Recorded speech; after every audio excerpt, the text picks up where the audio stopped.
to Map the Maze, which has had a relatively long hiatus, I have to say, even for me. But today I'm really thrilled to be able to introduce Amanda. Her details will be below in the description box. But Amanda is a stylist. I am. So Amanda, can I ask you just to tell us a little bit about your background? Yeah. Oh, how deep do we want to go? So I started in the fashion industry being a fashion stylist, and quite quickly learned that fashion in design wasn't about working with people, and I missed working with people. So I took myself back to retail and fell into styling and helping people, and I've been doing that for the last 15 years. It's amazing. And I have to say that was something that was kind of intriguing to me, because when people come to work with me, they've often never heard of mediation, they've never worked with a mediator, they don't really know what mediation is. And I felt very similar about styling. Yeah. So yeah, when Amanda was saying that she was a stylist, I was like, I would really love to know a little bit about what that actually means, because I think for me, it seems like, oh, that's something that happens for fashion shoots or for incredibly glamorous people. It's not for celebrity normal people. Yeah, which I think is one of those ideas or myths that we can debunk today. Okay. Everyone can use a stylist. You've got a live debunk. Everyone can use a stylist. Do you know how long it takes to make a first-time impression? No. How long? There are lots of studies out there, some for Harvard and other kinds of things, but the range is generally between 0.3 seconds and 10 seconds. Okay. Which, for you and I meeting at a lovely lunch, what was interesting, entertaining, wouldn't have been enough time for me to physically introduce myself to you. No. And this is just something that's automatic. It's part of being human. Honestly, we all do it. It's not a judgment or anything like that. But what I found even more curious is the statistic that it takes, how many times do you think to change someone's mind? I do not know. From that first impression. I don't know, but I'm worried now. I was worried too when I heard this statistic. Yeah. As guess, what would you say? I don't know. Like a couple of minutes? 20 different minutes. Wow. So it's not about amount of time. It's about consistency of turning up and someone understanding that their first impression was different to how they're now perceiving you. Another 20 minutes. Wow. That's a lot of time. That's a lot of effort that you could be using on other things. So how you show up, for me at least, and I'm biased in this business, really, really matters. Yeah. It doesn't matter whether it's a job interview, dating, or even just getting together and meeting people, friends and things like that. What you choose to wear and why can make a lasting impression. Yeah. What for me is really interesting is when a client comes to me that there's not a perception match. Yeah. So either they want to feel a certain way or they want to be seen a certain way. And the rest of the world is telling them that's not what they're seeing. So it's about kind of navigating through a process, which is what all stylists do, whether they're celebrity runway or a little old personal stylist like me. Navigating that personal brand, personal identity, and kind of bringing out that sense of core, who they are at work, who they are with their friends, who they are with their family, and kind of bringing that all together so that they feel at home in what they wear. Yeah, I love that idea of thinking about what it is that you are trying to project, and can what you're wearing help you to kind of get there to make it easier. Because one of the things that I think is challenging for clients I work with particularly is people feel really, really disempowered when they come to mediation. They're in a space, they're negotiating maybe the first time, it's very emotional, and people feel really vulnerable. And so when they come in, the thought that actually people could prepare what they're going to do and negotiate, but also how they appear could also sort of help. It sounds like could actually help enhance their ability to do what they need to do. Completely. And what you wear and why can often be a little bit of a visual psychology of what's going on behind. Some people will dress a certain way to feel more confident. Hence, lipstick. A little bit more oomph. but it might come across as being standoffish. Right. Or it might come across as being unapproachable. And I would assume with mediation that a sense of unapproachability actually doesn't lead to a resolved conclusion for both parties. So knowing what you want and why. Yeah. Fashion and styling and clothes is just another medium to explore that. Yeah, no, I think but it's also helpful because I think one of the things that we're really keen on in mediation is whatever tool is that you use that works, that's the right tool. Yeah. So maybe, consciously thinking about what you're wearing isn't going to work for everybody, but there'll be people who this is really powerful for, that actually this is a way of sort of mentally preparing to go into a difficult room and have that conversation you don't have. Yeah, I think that, because one of the things that Amanda said at that lunch, which really intrigued me, was that figuring out the right styling is a way of figuring out how to embrace opportunities. Yeah. And I really loved that idea. Could you talk a little bit about how you see opportunity and styling kind of going together? Yeah, I guess the kind of easiest way is to talk about clients that have experienced that, because, I mean, I don't know a woman who goes up to their wardrobe every morning because I've got no. Suddenly never said that. Even as a stylist, even I've had my moments doing that. I'm not immune to it just because I understand the industry or work with it. But I guess the easiest way to kind of explain it is I had a client, stunning, and she was pregnant at the time, and we met because our little ones had a play group together. And then she realized what I did. She was, I've always wanted to work with someone. This would be amazing. She was, but I can't work with you just yet. I'm pregnant. I'm not ready. Right. Kind of thing. Just wait till the baby's born, and then I'd love to get involved. I'm like, great, of course. Then she had the baby, which was stunning. Yeah. That was now I need to lose the baby. And after that, not quite the right time. Right. Quite lost enough. And this is stuff that we do kind of every day too. We get busy with time and things like that. Then her husband lost his job here in Hong Kong, and they were forced to move back to the country, which she really didn't want to do. Yeah. And that ended up being the spark that actually got her to go, okay, we're moving in 2 weeks. Let's get this done. I need something to wear. And she had been living in her maternity wardrobe for the last 2 years. Okay. So she was frustrated, not breastfeeding anymore. I just need clothes. Yeah. It wasn't a huge shop. It wasn't a huge time investment. I think we bought 1 or 2 dresses. Yeah. Went home, put them in the wardrobe. Yeah. Right. Then it was only once she had those dresses did she see email in her inbox, which was someone who had been chasing her and had coffee sit down for months, but she'd been ignoring it. No, I don't have anything to wear. Why would I? I'm not going to turn out. Too hard. Yeah. Only once she had the dress in the wardrobe did she reply to that email. All it was coffee. Just say hello, meet someone. Within an hour, she had a job offer for a humanitarian warrior. But it was already too late. They have decided to go. And that to me is a perfect metaphor that don't wait for the body you wish you always had, the budget you've always dreamt of doing. It doesn't have to be that Louis Vuitton bag. Yeah.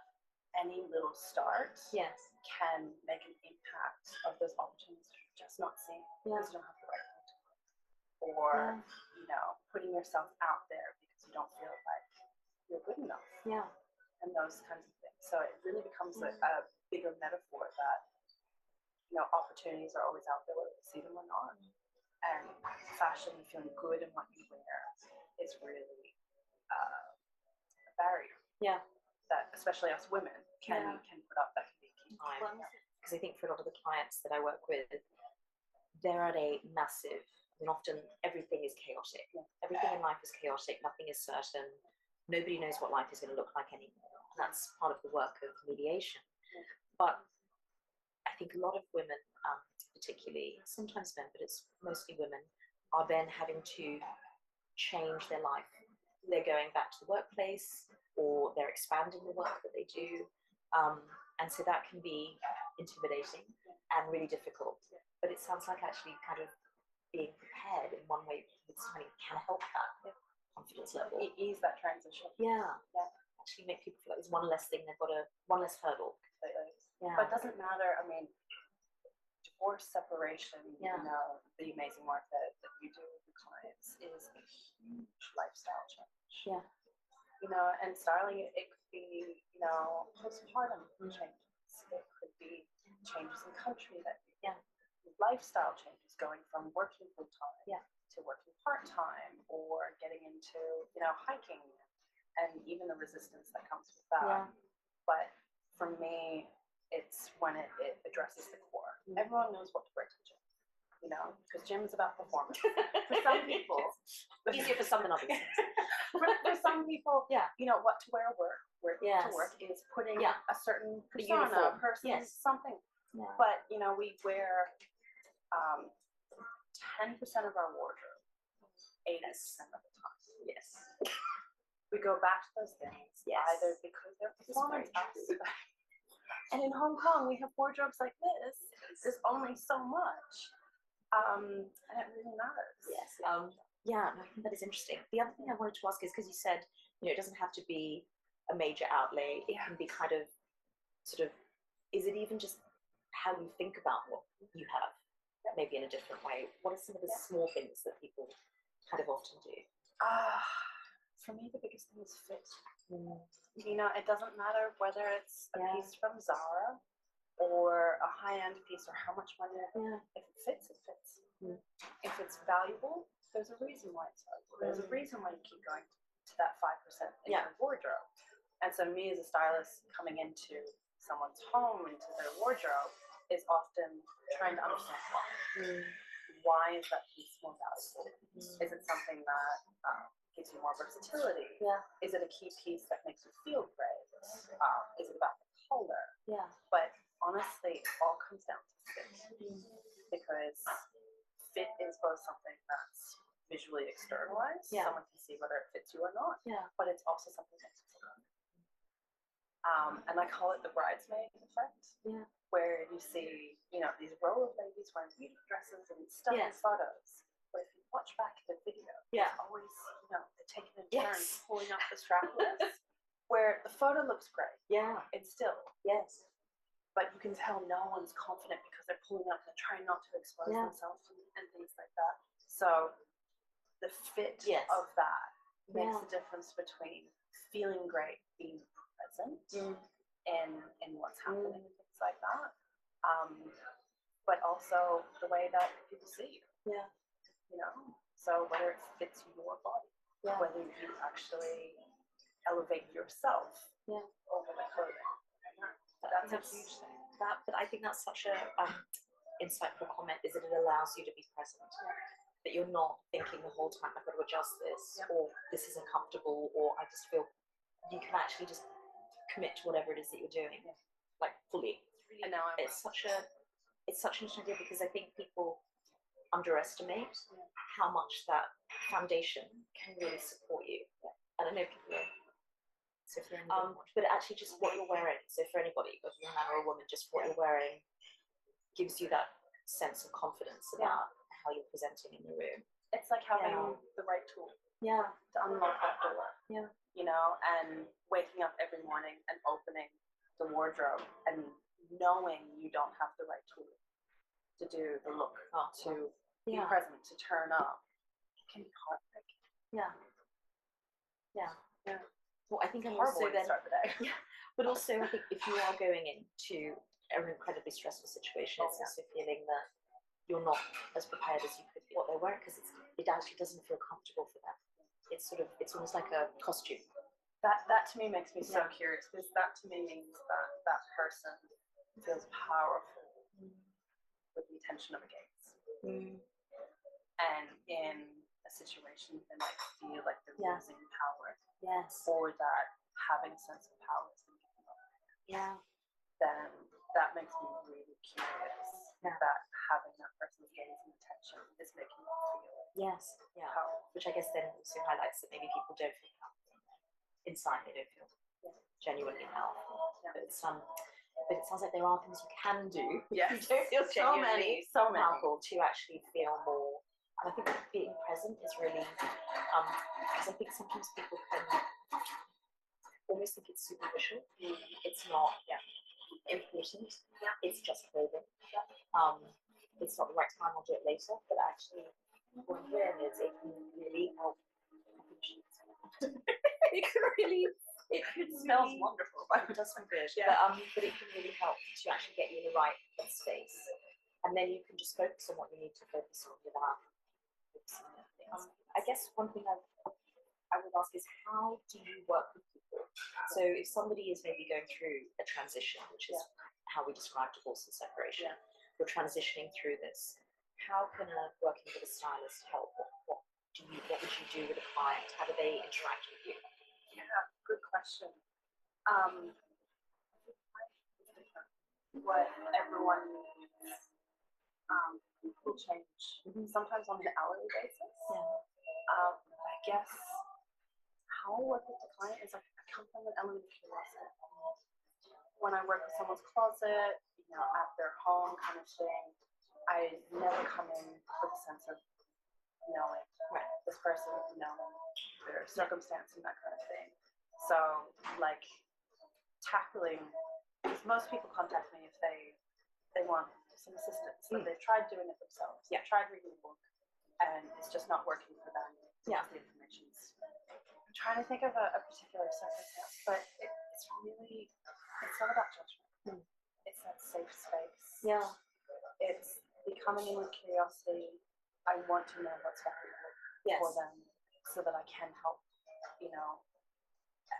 expand the horizons of what that kind of needs. And if long-lasting impact of clothing or what they want to wear, how they want to feel, it's where they're going. And that's that.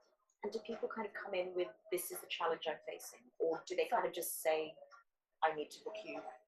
Some people, well, you've got the logic thinkers, right, and you've got the feelers. Okay. So generally when someone reaches out, or I introduce myself and it sparks a curiosity, there's already something there. Whether it's opening the wardrobe and feeling frustrated, or like the last client I had said, I really loved what I was wearing, but I took it to a photo shoot for a headshot for a professional, and the photographer said, dress is nice, jacket not so much. And then she looked back at the photos and realized, oh no, no one told me, Right. And so they're kind of looking for the external validation. Other people want to feel a certain way. And I know separation, divorce, whatever it is for the individual, is a time of huge change where your emotions are so high. Everything is uncertain. So the people I have worked with going through those circumstances either ends up being we do what I call dopamine dressing. Okay. So they have a little bit of extra space in the wardrobe. And they know they want to feel great. They don't know how to do that. Because they feel a little bit stuck in the rut. But they want to fill their wardrobe.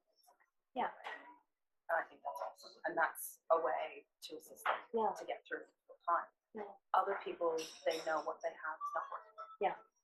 And they're frustrated with going into the wardrobe to get something and it's not there, but they don't know what it is. And so it's kind of more about system and implementation and kind of that. And also the things that they want to wear may not work for them. So this idea, marrying that back to, well, what's your lifestyle? Is that really valuable for you? If I got to wear what makes me feel great every single day, my wardrobe would be full 100% of people. I would look absolutely crazy turning up today. Amazing. I don't know. There's a certain level of practicality, and some people it's a tool or a skill to have that balance. And I'm really interested because you said the word curiosity, which is something that we really talk about when we're training mediators, particularly. It's about having this endless curiosity, really, about what is happening for people. I guess kind of just ask, when you're working with people, how does that help you, the curiosity? How does that make you interact with the clients? Oh, it's a really good question. People, I guess, don't say to you, I want X. You have to figure it out? Some do. Okay, Some do. And that's great. Yeah. But also those same people have said, I want X. And then we end up transitioning to something else once we actually go into the process. So knowing isn't always the idea. Yeah. But it's a collaborative thing. Right. It's really getting to know them, getting to know. And I think this is why safe space is so important. Because without that safe space, there's no sense of trust, there's no sense of connection. But yeah, that's the only way I can get to know how to help someone. Yeah. At the end of the day, that's what I'm there to do, to help someone achieve, do, create what they need. Okay. And but is it kind of like, is it you do like a one-off consultation, or is it like working over a period, or what does it look like? Yeah, again, different for everyone. I honestly will not commit to working with someone unless we sit down and chat. Because for me, spending 45 minutes on Zoom or face to face over beautiful coffee, which I'm sure we're going to enjoy soon, is a way for me to understand how I can help. And I'll be honest, I can't help everyone. But as a stylist, I know other people that it might be a better fit for, and things like that. But really, like so many different circumstances of amazing women I've kind of had the privilege of helping.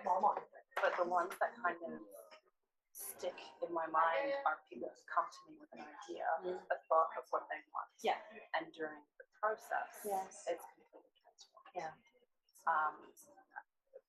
One of my first clients from 15 years ago, back in Australia, I can remember it like it was yesterday, came to me. She had gone through a huge change, separation from her partner, new job. Yeah. So it was huge. So she was looking for stability. So we met, I think it was even next door. Yeah. And she went, I really need you to come in the house. I just got clothes and nothing to wear. Yeah. Great, let's start with that. Quickly realized that none of her items would fit. Right. So she had valued the clothes over herself. So they were beautiful. She had a great eye. It wasn't about teaching her how to wear and things like that. But really, she was missing those key pieces. Yeah. Of graces. Right. And the brief I was given was pants. Right. I'm in banking. Yep. Very professional. Yes. Must be pants. Right. It was probably about 45 minutes into the shopping. Yeah. And she had a killer figure. Right. That I pushed her. Right. And that's part of my job as a stylist. Yes. I know you're comfortable here. Let's see if we can try something new. And I clearly remember telling her, I know this is scary. Yeah. Clothing doesn't have a feeling. It only has power over us if we give it that power. Okay. Yeah. So we didn't have to take it home. We didn't have to buy it. If it didn't work, it didn't work. Yeah. It wasn't a pair of dress. Okay. So I had pushed her out of her comfort zone. And I remember it very vividly because I remember thinking, oh no, I've screwed up as a stylist. It's too far. I pushed too far. And I remember she might get a little bit emotional here, but she went, Amanda, stop it. No dresses. I only wear pants. Last time I wore a dress, my partner, his friends. Okay. So it had nothing to do about the pair. It was for her. Pants was a way of not being vulnerable. About kind of building up that wall and going on through a very painful situation. So it wasn't about it was about the trauma that she was going through. I think we spent a good 5 minutes crying like crazy people in the back in the store. But it has happened because then 6 months later she sent me a beautiful note of her wearing that dress. So it's more than just clothes. Yes. But the power that we give clothes, or that we allow clothes to have, makes them count. Yeah. And that's why it's not just clothes. Yeah. Because I get to see this day in, day out, the difference a dress can make. Yeah. So as to how, by being curious, and being open to it. Thank you so much for sharing. I really think as I say, it's the right tool, right time, but I think that sounds like something that you might want to consider if you are experiencing separation and divorce and you're trying to think about what is it going to be like to sit in that room and try and negotiate with your partner. One way to prepare is obviously get legal evidence. So thank you for sharing. Thanks so much. Thanks, and I'll see you next time. Bye.